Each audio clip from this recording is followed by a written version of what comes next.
Gott og vel, en Björn Valur telur okkur Lilju Mósesdóttur ábyrg fyrir því þeirri, hvað ég segja, þeirri gremju og vonbrigðum sem að sannarlega birtust í því að þúsundir manna koma fram og skrifa undir kröfuna afnám verðtryggingar og leiðréttingu á lánum. Auðvitað það slysalegt að menn skildi ekki bera gæfu til þess að taka á þessum málum samhliða innistæðutryggingunum og beinu framhaldi af neyðarlögunum í október og nóvember 2008. Það var mjög slæm ráðgjöf sem Jóhanna Sigurðardóttir fékk. Það mjög slæmt að forseti ASÍ hafi verið í forsvari fyrir þá ráðgjöf eins og Vilhjálmur Birgisson rifjaði upp á Austurvelli í gær. Það mjög sorglegt. En það hins vegar engin furða að þegar að verið að berjast gegn því að menn fari í það að glíma við að leiðrétta lán með því að fara inn í vísitöluna.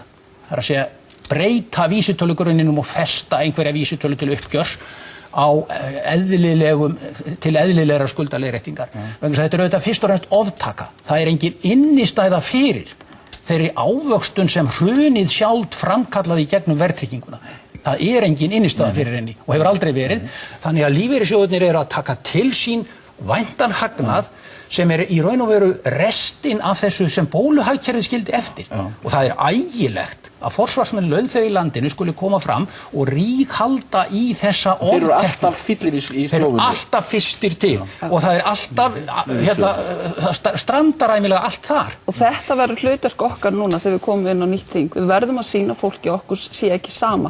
Það hlutverk okkar þingmanna núna. Við þurfum að koma með tillögur sem tryggja með vinnuna, tryggja vöxtinn og velferðina sem Benedikt og traustið það náttúrulega alveg ótrúlegt þetta hlutur sem ég mun ræða hér áðan á eftirvitiðinu við Robert Bachmann, prófessorinn frá Harvard og það þetta algjöra vantraust og nánast ógeð á stjórnmálum sem hér og í Bandaríkjunum til dæmis. En hvernig byggir upp traust? Þú byggir upp traust með því að gera það svo segir og segja það svo gerir. Og glíma við vandann sem brýnir á fólkinu. Algjörlega hárrétt sem Benedikt að segja. Glíma við vandann sem brennur á fólkinu. Það hefur verið gert. Það spyrir ykkur tveggja spurninga. Við töfum einhverja þjóð, eitthvað ríki sem hefur lent í öðrum hremmingum og Ísland lendi í haustu 2008. Önnur spurningin eitthvað vestrænandi ríki sem hefur gripið til jafn mikilla og víðtækra aðgerða til aðstoðar íbúum landsins eins og íslensk stjórnvöld hafa gert. Og náði líka árangur. Ég skal svara eldsnöggt. Argentína, Síle og Grikkland hafa klárlega lent í einhverjum sambærilegum hremmingum eins og þú ert að tala alveg örugglega. En það sem skiptir kannski mestu máli að læri af þeim vanda sem aðrir hafa fengist við. Og það lærdómsríkt Björn Valur að Eygló skildi hafa einmitt verið að lesa innsetningaræðu Roosevelts Bandaríkjaforseta sem að presenteraði New Deal sem að gekk út á það að fara af stað með íhlutandi frumkvæði af hálfu ríkisvaldsins. En það var nú ekki átakalaust hjá það var ekki átakalaust, þess vegna þurfa menn bæði kjark og velvilja og framtíðarsýn til að glíma við það. Þann kjark höfum við, þess vegna að valda flokkin í Íslandi með Morgunblaðið í broddi fylkinga og Sjálfstæðisflokkin, þess vegna vilja þau ykkur frá völdum að við höfum haft kjark til að standa gegn þeim og það munum við gera.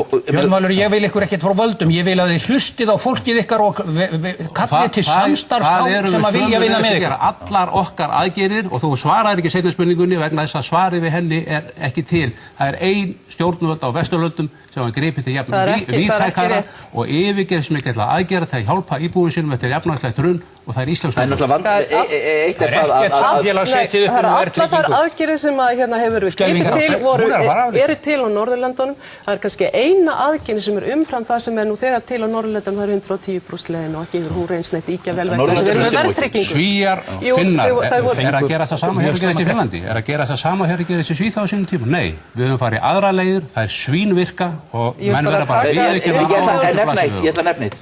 Við erum kannski að tala það náttúrulega þú nefnir það að hagvöxturinn sem minnins spáð var. Hlutabréfavísitölur í Evrópu hafa lækkað 25% núna á stuttum tíma. Þetta okkar langstærsti markað. Við seljum innan þennan markað. Við erum algjörlega háð því sem þarna gerist. Við vitum ekki betur en að það sé hugsanlega einhvers konar stór kreppa að ríða yfir og þá náttúrulega spurningi hvað verður til ráða í þessu landi.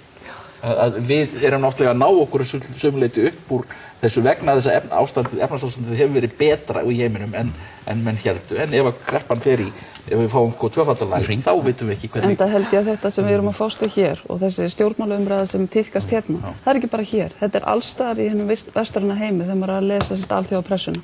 Fólk er að mótmæla á Wall Street og þar kemur lögreglan og beinlínis ræðst á það. Og það sem maður óttast hvað þetta varðar einmitt það að fólk sé hætt að treysta á þessar lýðræðislegu stofnanir, að hætt að treysta það að við stjórnmálamenn tökum á vandanum.